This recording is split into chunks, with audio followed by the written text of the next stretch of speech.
Hey y'all, we back again with Alumni on Air. I'm so excited. This is our, fourth edition, James? Fifth edition. We're super excited. I am ecstatic about our guest today because one, he's embodying the never give up spirit. When I tell you how he got here, y'all, I just literally swooned. I was like, yes, this is what I'm talking about. Alums never give up. They're gonna find a way to make it happen. And this guest definitely is living into that on the way getting here. So we'll talk about that in a second. But before we jump into our guest, I want to make sure you know who we are and what we're doing. So this is Alumni on Air. This is where we come and have amazing alums come speak to us about their experiences in the core and post the core in our alumni impact room, which is the Alumni on Air, the air part. And so I am Jamisha Hayes. I'm the managing director of programs in our alumni team. And I have James, my partner in all good things and crime. James Larkin behind us, holding down the operations. He's our director of alumni communications. And so without further ado, Mr. Embodying Never Give Up, Torrean. I wish I had you around all the time, every day, to hype up all of it. I would do it. Unremarkable things I'm doing. I would. He brushed his teeth today. Oh my gosh. So can you please, can we tell people when I'm giving you this new award that I just created about this Embodying Never Give Up spirit? How did you embody Never Give Up spirit to get here today? I promise y'all it's very underwhelming. But my car battery died and I've been meaning to go get it switched out. But anyway, I had to get here anyway, and I don't live too far away. I live over on McLean. So I was like, well, I gotta get there. I said I'll be there. So I rode my bike up here, and she's very impressed with that for whatever reason. Oh my gosh, y'all. Y'all understand. Jamisha would have been like, I'm not coming. Y'all gonna zoom me in. That would have been my response. I am just so amazed. And then you're so calm and free. Y'all used to ride my bike all the time on the green line. I have not been doing that. Need to get back on it. But I would have been out of breath. I'd have been sweaty. It would have been a whole mess up in here. But you look amazing, fabulous. Look like you just took a breeze doing it. It was I'm just really impressed. Again, I just need a hype man like you. I got you. I'm rocking with the energy. I got you all the time. So let's jump into this story. Before we jump into the real stuff, the most important thing everybody wants to know: have you signed the alumni impact wall? Have you signed on the walls? I think so. My second year was the year COVID started. Yeah. So the pleasantries and all the pageantry at the end we didn't really get to do. So I don't really remember. I think I did though, because I made a big deal about it. I don't know. I could probably find it at some point, or I'll think of it randomly. Well, we're going to make sure that we get a picture of him with the wall, because I want to make sure everybody knows, especially, so you talked about your core year. Can you tell us your core year real quick?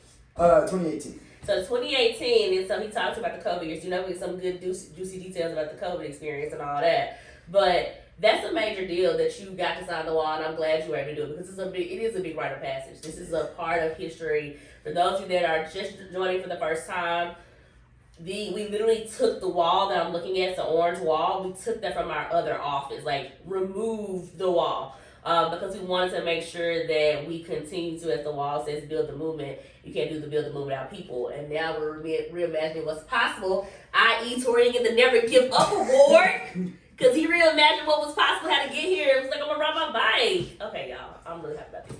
Okay. So let's jump in, because I'm going to be on that for forever, because I'm just really, that just means a lot. That just means a lot to me. And I can give you some carbs afterwards. I'm going to give you carbs, something like that. We got pizza or donuts, something. I got you. I'm just happy it brings you so much joy. It really does. It really does. All right, so I kind of told your name, but who are you? Just give a little background. Who are you? Where are you from? My name's Torrean Johnson. I'm from Fort Worth, Texas. Okay. I went out to Atlanta for college. I went to Morehouse College. Got a BS in biology, minor in Spanish.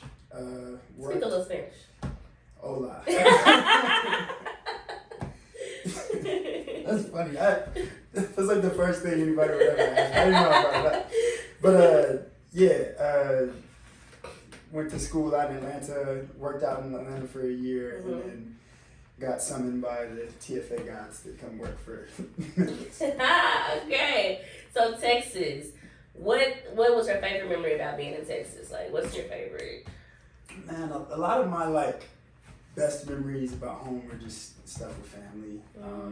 You know, if it's singing with folks or experiencing cool things with my siblings. You know, my niece being born.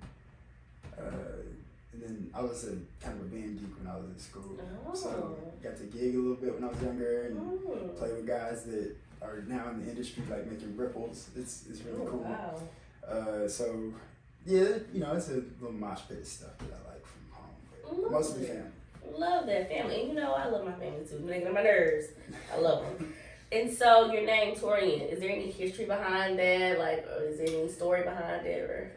Yeah, I mean, it's not super interesting, but I think my aunt heard a name similar to mine, like, or saw something similar to mine. Like, my name is spelled Torrean. I think my god aunt saw something like Taurean, and my mom was like, "Yeah, that's cool. Let me shake that up a little bit, throw it back on the wall." I love it. Got to Torrean. I love it. I think I think it's amazing how our names come to be. Because then it's like, you know, do you live up to them? This whole uniqueness idea seemed like this idea of your mom heard something, was like, I'm going to add something special to that. Yeah. And now we have this special Torrean right here. Dude, is there like history behind you? Yes. I am a junior. Oh, cool. Yeah, like my dad wanted a boy, of course. I was firstborn. My dad wanted a kid, first of all. My mom was like, I don't want no kids. I don't even want to get married, but I can fall in love with you. And so they got married and all that. And he was like, now I want a kid. She's like, okay. And he wanted a son. So, you know, back then, I don't know why my mama didn't go get an ultrasound. But anyway, it was the idea about having a boy. And so James Lee Hayes is his name. And so, of course, when I pop out, they're like, wait a minute, it's a girl. So then mom was like, well, Jamisha Leishon Hayes. And at that time, you know, when I was growing up, my mom, that was the time when people were doing all the, like, funny things with names. So, like, she named my cousin Zaquisha, so she really thought she was, like, really doing something. I was like, Mama, I don't know what was going on with you, but, so Jamisha existed. But then I got to name my sister, actually. Oh, cool. Cool. So I kind of followed the whole thing of, like, the initials, but like, my sister hates this, but I'm not going to tell y'all fully, because she probably be like, why are you telling me my name? But her middle name is a little bit of a hodgepodge.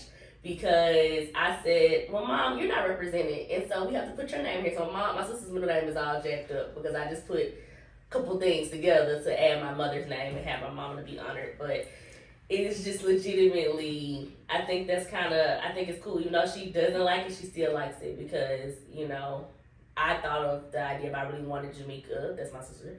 I really wanted her, I really wanted a sister, and I think it's really cool, the idea of me naming her and kind of seeing her grow into like what I envisioned of that name. No, that's really dope. Yeah, I think black names are very gorgeous. In particular, you know, just know our history. We're kind of stripped of our names. Exactly. So I think that some of the more like modern black names are kind of a reclamation of like, I can call my kid what I believe them to be, you know. Exactly. It's like it's your own thing, and I respect that. So I think your name is beautiful, and I think your sister's name is beautiful. I love it.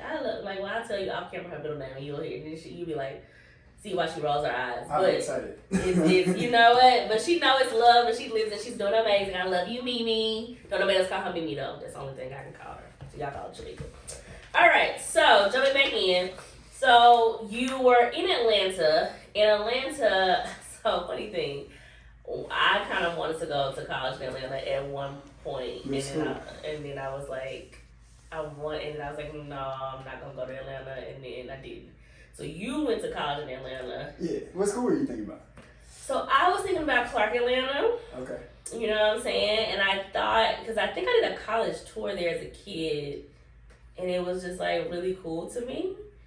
And then but then some things happened. I ended up spending time in Florida. I went to a math and science camp every summer in high school. And I thought I was going to be going to Clark Atlanta for that math and science camp. And I'm going to FAMU, shout out to Rattlers. Then I wanted to go to Florida. And I was like, I'm going to be at FAMU. And then it didn't happen. I ended up in Memphis for college. But you know, Everything happens for a reason. Yeah. So, what school did you go to in Atlanta, and how was that experience for you? So I went to Morehouse College, which also shout out to Clark because we got a lot of love for Clark, and of course Spelman College across the way. But yeah, I went to Morehouse. Like I said, studied biology. It was great, man. I don't think you really understand it fully when you're in there, but it's like everything you hear about brotherhood at Morehouse is true. Matter of fact, I didn't find my name on here, but I went to school with Khalil Waddell, 2017. And actually, Brendan Caldwell came and did like a semester at Morehouse too while he was, I forget what he's doing on like the East Coast or West Coast. But anyway, I knew these guys from Morehouse, and like, I don't know, kind of walking in, it's just nice to see another one of the brothers doing similar work. And then, now they're going on to do some pretty great things. But, it was a very special time. Like, it was a really safe way to learn, at a black college. Like, kind of focuses whenever you're like a man amongst other men learning. Yeah. Kind of healthy competition, but not toxic. Oh, yeah, that's a good point, too. Yeah, and it's just black excellence all around you with the school, with, kind of just different parts of Atlanta where stuff's moving. And you connect with so many people that, again, kind of later on, they go on to do all of these fantastic things. Guys that are in the industry, music industry, guys that are incredible educators, tech entrepreneurs, engineers, a lot of great brothers that I have the privilege of having on my phone right now. So. I love that, and I can only imagine, and I love what you said about healthy competition. I never thought about that aspect of like, yes, like when you're with your people, your tribe, your crew, the idea of we pushing each other for greatness together, and it's not toxic. You're very blessed to have experienced that, man, because that's not always the case in college experiences or life in general, It's not. It's we would try to talk to like our friends that go to PWIs, predominantly white institutions, and just like tell them about the experience and just hear different things. Like they got to go to Black Student Union to get what we got pretty much 24/7. Yeah. And that was just really special, and I recognize it more now than I ever did. I went to PWI for college, but for those 4 years, like I said, every summer I would go to FAMU, and I never, like you said, safe. I just thought about that. I never thought about safety when I was there. I never thought about if I was going to eat or like because I was taken care of. Now, when I went to my PWI, if your money was low or whatever, like it's a little scary. It's a little different situation, and we formed our own crew and stuff, but it is different. It is 100% different. So take me back in time. So it's 2018 2018. You just graduate. You literally. So how did TFA come into this? Like when, like you were in, like was it 2017 when you applied? How did the whole application? Yeah. So I graduated 2017, but I took a year. I was kind of trying to figure out what I wanted to do. When I was in school, I was considering being a physician, and did summer research internships and everything. And then I got to my gap year and just I applied for a few research jobs, didn't really get them, but I kind of noticed my, vigor to want to apply for stuff like that wasn't very high. Like it was just kind of like, yeah, I guess I was supposed to do that. But what I realized kind of in that year that I was slowly realizing throughout college is I didn't really want to go into medicine like that. Like, it was something that I thought was cool and something that I thought that I could do if I kind of willed myself to. But after a while, you kind of just have a conversation or two with yourself about what you really want to do. And I was a little more close leaning to like the arts and like my more creative side that I kind of nurtured all through high school. Growing up doing tons of stuff in the arts when I was in school. So yeah, it was pretty cool. But what was your question? And then no, because you had an idea of being medicine, and then you said you wanted to lean into arts, so you took a gap year. So where did TFA come in? When did you apply to TFA? Oh, right. So during my gap year, I was still having to work and, I had a couple of jobs, but they weren't really keeping me that afloat with money. And I needed to make an intelligent money move. That's real. So it was that combined with throughout college, and even in the year that I had, between college and coming to TFA, I'd always been doing kind of like mentorship or community type work. A friend of mine and I were helping run a nonprofit called Hope Dealers. Took a group of Morehouse men out to Chicago and just kind of mentored Southside youth and talked to them and just kind of roamed the city as Morehouse men. And it was special, and we were really trying to grow it, but we couldn't quite get it off the ground in the way that we were hoping. But I was always kind of working in that space, and not to mention when I was studying biology, I was kind of working in the public health space as well, as kind of part of me learning about medicine and everything. Like public health is closely connected. If you got a quality education, at least it should be. So learning about public health and kind of understanding that community is where kind of the best work is being done, or at least some of the most important work. When I was approached by a TFA rep, it was just very easy because, again, one, I needed some more money, and two, I was very attached to the community work I was already doing, so it was like, why not just two birds, one stone? Exactly. So you had a rep come to you, you said, I'm going to apply, and then, like, how did the Memphis thing end up? Like, was Memphis on your list, or? Memphis in particular, so I don't know what it's like for the kiddos these days, but we used to get to like rank all of the places that we want to come to. Right. And, I'm probably with a large majority of folks that wanted to go to like Cali and New York as well. But I was considering places in the South, and I didn't really want to go back home because I just kind of wanted to keep wandering, I suppose. But I didn't want to stay in Atlanta, and I'd never been to Memphis. And growing up, played a lot of jazz and stuff. I played saxophone and just was connected to the blues. And you hear about Memphis blues all the time. And I was like, why not check out what they got going on over there? Why is this place considered important to our country? And I started finding out.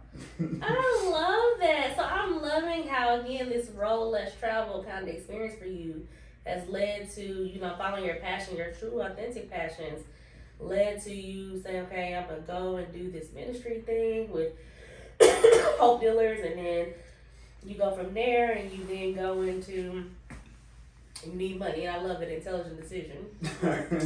And then, but also you figured out that it's important about community, and then you brought it back to your passion of music. This idea of listening to your true authentic self and what's important, and that takes courage. That takes a lot of courage to do that. Yeah, you gotta, I don't know, after college you try things and you see where you can fit based on what you've done so far. And like I said, I worked with kids, and I thought that it was important work, so it was like, why not see what's going on over here and make it happen. I love it. Okay, so now we're in 2018, we're in Memphis, you got your saxophone playing in your head, you got the blues going. So tell me about your core experience. Where were you placed? What content? All of that. Cool. So I was trying to come here and teach Spanish, but I didn't do well on the praxis. Oh, okay. So the praxis was the truth. And I'm not a fantastic Spanish speaker. I thought I'd give it a whirl and see. But I have a 60% hold on the language. Okay. The praxis caught that other 40%. So, of course, I also took the biology one because I had a whole BS in biology. So, didn't have any trouble with that one. Yeah. And then I got placed here to do biology. I was here, so actually shout out to James, because James was my LC year 2, but my LC year 1 was named Jeannie, and it was a really nice cohort of us. Do you remember Jeannie? Yeah, Jeannie was great. That first year, was a whirlwind, and that second year was a slightly less violent whirlwind. Yeah. But yeah, it was just, I keep forgetting the exact question that you asked. No, what school did you teach at? And Oh yeah, so my first year I got placed at Bluff City High School, and I stayed there for my 2 years. It was nice. I taught with a couple other core members, Sophie Johnson, who I'm now dating, and then Shauna Bissonette, and Sophie, that was a shout out. Hey, Yeah. Okay, you go. Okay. Yeah, Sophie, Shauna, and there might have been one other person. I think it was just us two, though. I think over the years, a couple more people came. Did y'all start dating in the core? Yeah. I'm not gonna go super deep into that, but I do. They're gonna be back. They're coming back. Y'all get ready. There's a special edition coming, and they're coming back. I'm just gonna get Sophie. Get ready to get on the sofa. Okay, it's coming. Okay. Let's stay focused. Look, y'all, I love love. Like anybody knows me, my favorite holiday for real is Valentine's Day. You know it's my favorite holiday because I love love. So that just got me super excited, y'all. But let's get back on track. So your core experience. Okay, you were at Bluff City. What was the highlight of the experience teaching? Like, what was the best moment and what was the worst moment? I don't know. There's just so much that happens when you teach. I guess some of the best moments are like just lessons that go well. You know, we pull an all-nighter or work for a few days in a week to make sure that they get a point, and then they do. Or at least you get through, especially that first year, at least you get through the lesson, and if you feel good by the end of it, because everything that you wanted to hit was hit. So that's a pretty good feeling, and there was a couple of those throughout the year, especially with projects where I have them put their hands on something or like a lab that I tried to set up for them.